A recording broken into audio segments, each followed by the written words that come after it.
வெள்ளை மாளிகைக்கு முன்னால் 13 நாட்கள் இரவு முழுவதும் அல்ல, பகலிலும் போராட்டம், குடும்பத்தோடு போராட்டம்.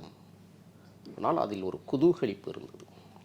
எமது கோரிக்கைகளை நிறைவேற்றுவதற்கு இந்த அரசு முன்வரும் என்று எதிர்பார்த்தார்கள். ஆனால் நாளாந்திர இந்த அரசு இந்த நேசத்தினுடைய மக்களை நாளாந்திரவாதியாக மாற்ற நினைப்பதுதான் கொடுமையிலும் கொடுமையாக இருப்பதை 13 நாட்கள் நானும் கலந்து கொண்ட அந்த ஆர்ப்பாட்டம். இன்றைக்கு மதுரை மண்டலத்தில் அதே துப்புரவு முன்களப் பணியாளர்கள் இன்றைக்கு களத்திற்கு வந்திருக்கிறார்கள் என்றால், இந்த ஆட்சி வெக்கங்கட்ட ஆட்சியாக, நாசகர ஆட்சியாக, தொடர்ந்து தேர்தல் அறிக்கையில் பம்மாத்து வேலைகள்.